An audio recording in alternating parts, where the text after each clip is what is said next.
নমস্কার বন্ধুরা, তোমরা কেমন আছো? আজ অনেক দিন পর এক ভিডিও বানাচ্ছি।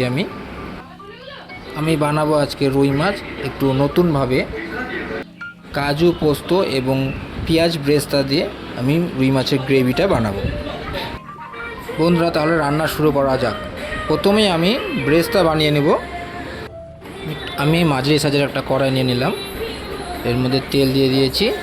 এইবার পাতলা পাতলা করে পেঁয়াজ কেটে এটা ব্রেস্তা ভেজে নেব। এরকম লাল লাল করে আমি একটা প্লেটে তুলে নেব। এবারে আমি মাছগুলোকে হলুদ নুন দিয়ে মেখে এই ব্রেস্তা বানানোর তেলেই ভেজে নেব। আমি হালকা হলুদ একটু লবণ দিয়ে মেখে নিয়েছি। তেল গরমই আছে, এখন আমি মাছগুলোকে এক এক করে ভেজে নেব। আমি এখানে সরষের তেল ইউজ করেছি, তোমরা চাইলে রিফাইনও করতে পারো। বেশি কড়া করে ভাজবো না, আমি এখন মিডিয়াম ফ্রাই করব। এক এক করে মাছগুলোকে উল্টে নিই। এখানে সব গাদার পিস ইউজ করছি, আপনারা চাইলে পেটি ইউজ করতে পারেন। মাছ ভাজা হয়ে গেছে, এখন আমি সব মাছ প্লেটে তুলে নেব। দেখিয়ে নিচ্ছি কীরকমভাবে ভেজেছি। মিডিয়াম ফ্রাই, একদম কড়াও না একদম কাঁচাও না। এখন আমি একটা পেস্ট বানাবো, তার জন্য নিয়ে নিচ্ছি একটা মিক্সচার মেশিনের মগ।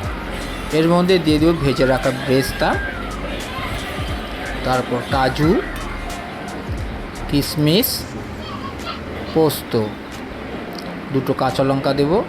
এবার 2 স্লাইস করে দুটো টমেটো আর অল্প একটু টক দেবো। এরপরে এটাকে আমি পেস্ট করে নেব। মাছ ভাজার তেলেই দিয়ে দেবো আমি গরম মশলা গোটা, দারচিনি, এলাচ আর একটা তেজপাতা।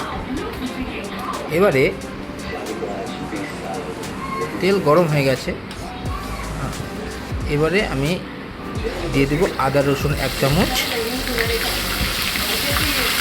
নাড়তে থাকবো যাতে লেগে না যায়। সেকশনে আমি সব লিখে দেবো, তোমরা চাইলে দেখে নিতে পারো। এখন দেবো কিছু গুঁড়ো মশলা, ধনিয়ার গুঁড়ো, জিরার গুঁড়ো, আন্দাজ মতো ব্যবহার করছি আমি। এরপর দিয়ে দেবো লঙ্কার গুঁড়ো।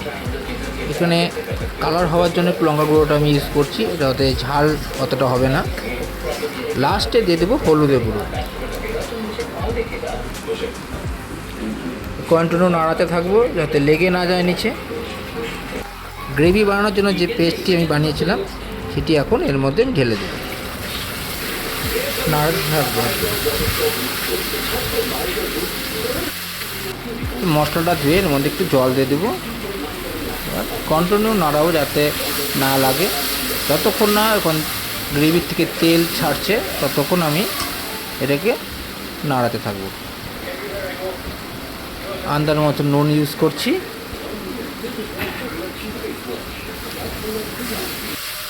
আমার এই চ্যানেলটির নাম এফএফ কিচেন বাই প্রশান্ত। বন্ধুদের আমার এই রান্না যদি ভালো লেগে থাকে অবশ্যই একটি সাবস্ক্রাইব করে দেবেন আর কমেন্টে জানাবেন কেমন লাগলো।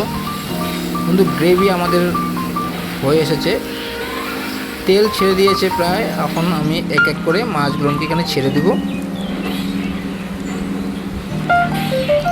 হালকা নাড়াচাড়া করে দুটো কাঁচা লঙ্কাতে আমি ঢেকে দেব। দেখুন বন্ধু, আমাদের কমপ্লিট রুই মাছ। কত সুন্দর লাগছে, তেল উপরে ভেসে আসছে। পরিবেশন করে দেখাবো কত সুন্দর লাগছে দেখে। বন্ধুরা অবশ্যই বাড়িতে বানাবেন, জানাবেন কমেন্ট করে কেমন লাগলো আপনাদের এই রেসিপি। অবশ্যই ভালো লাগবে। নমস্কার। এরপর আমি আরও সুন্দর সুন্দর রেসিপি নিয়ে আসবো, আপনাদের দেখাবো। আমার এই রান্না যদি ভালো লাগে অবশ্যই একটা সাবস্ক্রাইব করবেন, কমেন্ট করে জানাবেন। নমস্কার।